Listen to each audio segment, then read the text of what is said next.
at long last, Americans get to decide. But what kind of mood has this marathon-like roller coaster of a campaign created among voters? A CBS News New York Times poll released last week found that 82% of likely voters are more disgusted than excited about the election. The campaign has been bitter and divisive, but will Americans come together again once the dust has settled? And joining us for more on this election eve is Jeff Orenstein, author of Fixing American Government. Wow. Kevin Griffith, Vice Chair of the Sarasota County Democratic Party, and Republican State Committeeman Christian Ziegler. You know, Jeff, let me start with you, because there's been so much talk. In fact, I believe it was Newt Gingrich who said the other day that if Hillary wins this election, the Republicans are going to have their pitchforks out for her. Some have already talked about impeaching her before she takes the oath of office. And if Donald Trump wins, the Democrats will try to stop him every chance they get. So you wrote the book. Funny you should mention Newt, because he's really it goes back to his contract with America and his talking in the well of the House that's been the 30 years of nastiness leading up to this election. And I think you're right. Nobody's going to take any prisoners. There's been so much anger and vitriol in this election that both sides are going to be angry, and we're not going to be able to govern very effectively. And I think that's due to the fact that our political system just does not work very well in crisis. And in the 1850s, we had a series of crises that led to a breakdown. And this could happen again. Christian, if Hillary Clinton is elected president, will Congress be able to legislate? First of all, that sounds terrifying to me. But I think you're going to still have kind of what you have going on with Obama. I don't think the Republicans should cave, and just because she's elected president doesn't mean that we should cave on principle, and the Republicans are going to be controlling Congress still. So more of the same? Yeah, I think so. Same question to you. If President Trump is sworn into office in January, what do the Democrats in Congress do? Alan, I think what's most important is after tomorrow, whichever side wins and whichever side loses, that we have people in leadership who are speaking with unification and reconciliation terms. I mean, those are really important in our country. And, you know, Christian and I have been on this show many times. We have disagreed about probably everything policy-wise, but we do care about our country, and it's just how we get there, which is what we're fighting against, I guess. You know, I've been to rallies for Donald Trump, I don't know how many times, same thing with Hillary Clinton. People out there are feeling strongly that this is the most momentous elections of their lives. So the question is, how do we come together once this is over? I know, Jeff, you're chomping at the bit there. I was listening to NPR this morning, and my namesake, Norman Ornstein, of the Brookings Institute. Any relation? No. Okay. He spells his name differently than I. Not Brookings, excuse me. American Enterprise said that the only way we're going to bring people together is have substantial structural change. He suggested, for example, having at least 100 members of the House of Representatives elected at large, so that they have a national perspective rather than these gerrymandered districts all over the country. It doesn't matter whether you're a Republican or a Democrat. If you have a safe district, you're afraid of a primary on your left or your right, so you're going to pander to local opinion rather than the public interest. Yeah. You're shaking your head. We have less than 30 seconds. Yeah, that is totally the opposite of what I would suggest. I mean, I think that what we need is a government that's more accountable to the people, that's more accountable to their local communities. And maybe, I think the answer is actually to pull them away from D.C. and let them spend more time in their district. Less than 30 seconds. Well, I think if you see that here locally, I mean, the Republican Party has controlled county government in Sarasota. And so if you're not happy with the local government you have, tomorrow go out and vote Democrat. Okay, we'll have much more. We'll have much more on our roundtable coming up. Welcome back. If you're just joining us, tomorrow is Election Day, and the presidential nominees are making their closing arguments to voters in swing states. Our guests tonight are Jeff Orenstein, author of Fixing American Government, Kevin Griffith, the Vice Chair of the Sarasota County Democratic Party, and Republican State Committeeman Christian Ziegler. You know, my friend Zach Anderson from the newspaper said that Sarasota County is not a swing county, but it's a bellwether, showing, you know, back in 2008, Barack Obama only lost by 211 votes. So where are we now here in Sarasota, and for that matter, you know, Manatee County, Kevin? Well, I can tell you this, the Sarasota County Democratic Party is very enthusiastic about where we're at. Let me give you a couple statistics. 87% of the vote by mail ballots that have been sent to Democrats, so that's the ballots that are mailed to people before, have been returned. 87% is unprecedented for us. Let me give you the second fact. If you include vote by mail and early vote, so that was happening last week, there's a larger percentage of the Democratic Party who have already voted than the Republicans. So we are excited, and here in Sarasota County, we're doing our part. You're not saying that Hillary Clinton is going to win Sarasota? We think she's got a shot. Christian? There's 16,000 vote deficit for the Democrats here in Sarasota County. 44% of the vote that's come in has been Republicans versus 34% for the Democrats. So no, Hillary Clinton doesn't have a shot. And if you look at all of the races in Sarasota County, Republicans are going to win them all. Now, of course, you win nothing by just winning Sarasota County on the presidential level, but it does help throughout the state, Jeff. The Republicans are going to take Sarasota County and Manatee County, but the one variable that few people have discussed is Republican women. I am not so sure that they are going to vote solidly Republican, which could make it closer, but I think the Republicans have a local, large enough edge that they're going to take the Suncoast, but I don't think that they're going to take the state. Let me interject for a second. There's 13 county level races here in Sarasota County, and I'm confident the Democrats are going to pull out some of those races. They're hospital board, charter review board, the tax collector, clerk of court, and board of county commissioners.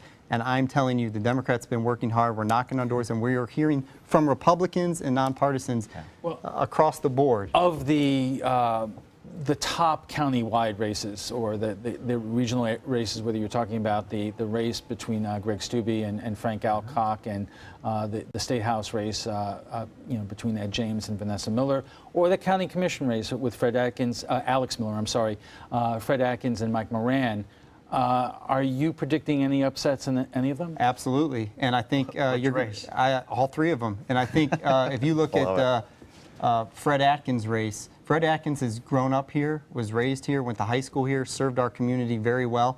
And tomorrow, I'm talking to the Democrats at home right now. Democrats, we win when we go vote, so go vote and vote all the way down the ticket, including for county commission candidate Fred Atkins. Christian. Not going to happen. Greg Stubbe's done a great job in the State House. He's going to be a great senator. We have a very conservative Sarasota County that's going to help deliver votes, specifically in the south and then the northern part of Charlotte County. You look at the Alex Miller versus Ed James. Ed James has a lot of issues. We've seen those play out in the media. His numbers have tanked. And then you look at Mike Moran. He's a very competent individual. He's going to do a great job as our next county commissioner. So we're going to sweep all three of those races. I guarantee it right now. Alan, let me tell you why the Fred Atkins race is so important and why we have a shot. And really, I think we're going to win. Party affiliation doesn't matter at the county level because people don't like traffic congestion and they're sick of developers getting sweetheart deals. And they know that the Republicans and Mike Moran specifically have been given sweetheart deals. I'm telling you, tomorrow night, 53% of the vote will go to Fred Atkins. People love living in Sarasota County, and they're going to reward. Let me get on to a statewide issue, because the most recent polls show that Hillary Clinton has a small lead throughout the state of Florida. But why do some of the latest polls have Marco Rubio with a much more substantial lead over Patrick Murphy? Two reasons. Number one, they have run a really nasty campaign against Murphy, and he didn't respond very effectively. And number two, the Hispanic votes that are going to put Hillary over the top in Florida will also, at least partially, support Rubio because he is Hispanic. It's been so interesting that they have been so many reports about how much the Hispanic vote has increased since 2008. I think it's over 100%. Since 2008, the question that I was watching one of the networks the other day, that since Donald Trump, from the moment he announced his candidacy, talking about Mexicans, some people are saying, it got him the nomination, but it may well sink him on election night. No, I think when you look at Hispanics, specifically Cubans, there are a lot of those individuals that vote Republican, and the reason why is because they've come over here legally. Legal Hispanics that have come over here, they think, look, I followed the rule of law, I got in line, I waited my turn, I got here legally. They do not support illegal immigration. So it's not an anti-Hispanic thing, it's a anti-illegal immigration thing, and the key word there is illegal. those are lawbreakers. So the people that come here legally, the Hispanics that I talk to, especially down in Miami-Dade, and the Cubans that came over here legally, whether it's through refugee status or whether it's coming over legal. Miami-Dade is changing. I mean, set aside the fact that there was a story a couple of weeks ago or months ago about whether Donald Trump was trying to do business with Cuba when the embargo was still in effect, is still in effect, that may have impacted him with the Cuban vote there. But there is a substantial number of Hispanics in South Florida, from Puerto Rico and other areas, which is why, Clinton has been working so hard down there. Yeah, but you look here and you want to point towards Hispanics, and actually Trump's polling a lot better with Hispanics than people expected him to. If you look at two voting blocks that are really key in Florida and for Hillary Clinton is millennials, worst voting block if you look at all the demographics. They are just not coming out and voting. Same thing with African Americans for Hillary.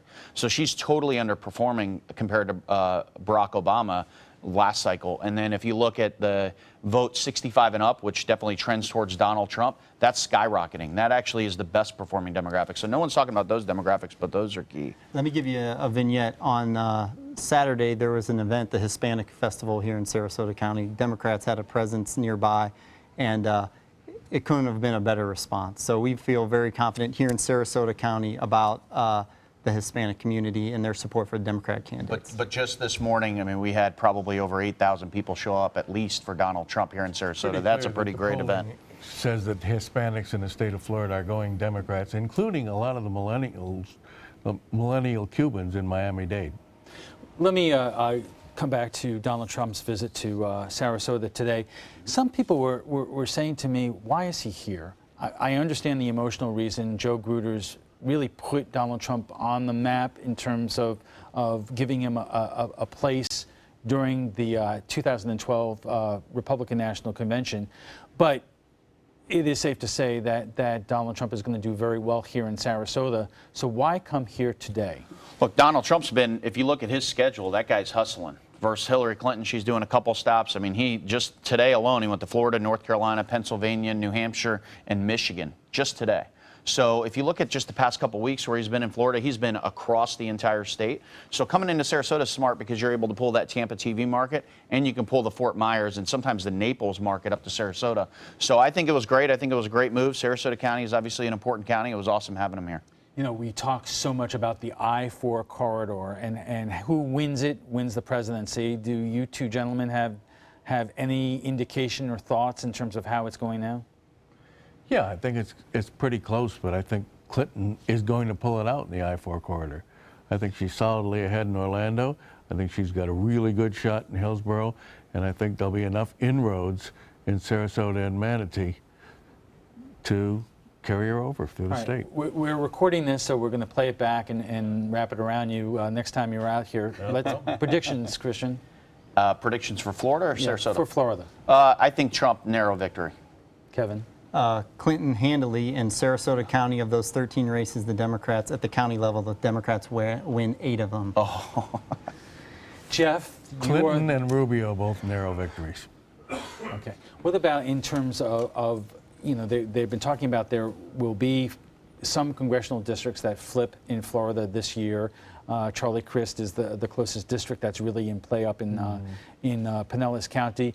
Are there going to be, whether it's going from Democrat to Republican or Republican to Democrat, are we talking about that kind of volatile year? I think one interesting one to look at is the south part of this county where Tom Rooney's up against Democrat April Freeman, and there's a third-party candidate in that race who is a very strong Trump candidate, and Rooney has come out against Trump. Rooney has gotten into trouble for basically distancing himself from Trump.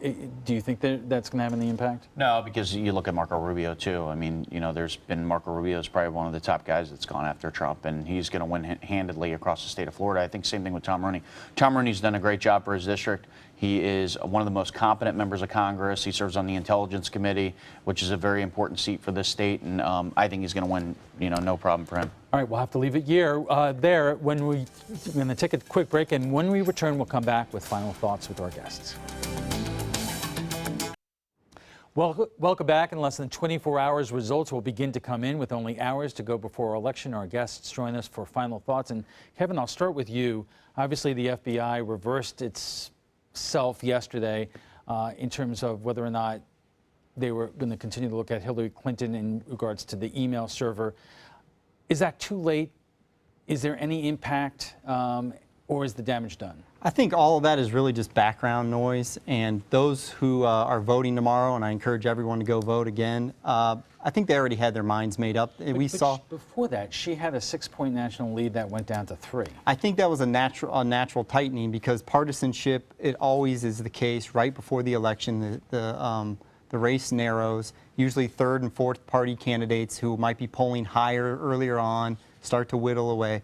I think people know who they're voting for. As we saw this cycle, there were very few undecided voters. I think most people had already made their mind up. I don't think it had an impact either way. You know, Christian, in the matter of 10 days to Donald Trump, the FBI director went from villain to hero to villain again. Yeah, no, it was interesting, but I disagree with Kevin a little bit here. I don't think that this is background noise. The fact that she's got all this mishandling of classified information, deleting 33,000 emails, the Podesta emails coming out that Bill Clinton's taking payments and it's pay to play. I think voters look at that and they don't want that corrupt system, and they're so frustrated. When we talk about the anger in this election, it's fueled by people being angry at their federal government, and that's a lot of stuff fuels it. You're shaking your head. Hillary Clinton, in both the popular vote and the electoral vote, by a convincing margin, although not, it's not going to be a blowout. I give her about 3 or 4%, and she's going to get about 290 what electoral votes. Impact did this whole thing have? Oh, I think Comey's original statement was had a negative impact on the Democrats, but I think the bleeding has stopped, and I think people recognize that Comey shouldn't have said what he should have that he said in the first place, and is making up for it. And we have less than a minute. We have less than a minute left. But I'll give you one of you a chance to answer this. Even if Hillary Clinton does eke out a win, they said that the whole FBI thing damaged down ballot races. Agree or disagree? Agree. Kevin? I don't know what the impact would be. I disagree, I think. Marginal or none. Okay. Before we go, we want to share with you what some of our viewers are saying about Friday's story. Voters in Florida won't be just deciding on the presidential race tomorrow. Medical marijuana is also on the ballot as Amendment 2. In 2014, a similar amendment fell 2 points short of the 60% needed to pass. The cities of Sarasota and Venice have already adopted moratoriums on dispensaries, and other local governments could follow suit. Here is what some of our viewers are saying. Mary Beth Brochu writes, being a nurse and seeing so much pain and suffering that medical marijuana could eliminate, it is not criminal to legalize. Thomas Weaver writes, medication, it is not a medication. Many legal medications do the same thing. Marijuana does in cancer patients. We treat increase appetite, calming, and pain relief, and yes, I am in the medical field. And Kyle S. writes, while it is a good thing to preserve and maintain law and order and family values and morals, wouldn't it be proper and compassionate to, within reason, legalize any type of therapy that may provide relief for persons suffering? Well, if you'd like to join the conversation on tonight's topic, just visit our Facebook page at facebook.com/news7. And FYI, want to watch past Roundtable discussions? They're available on Apple TV, Amazon Fire, and Roku. Thanks to our guests for being here tonight. Jeff Ornstein is the author of Fixing American Government. Kevin Griffith is the vice chair of the Sarasota County Democratic Party. And Christian Ziegler is a Republican state committee man.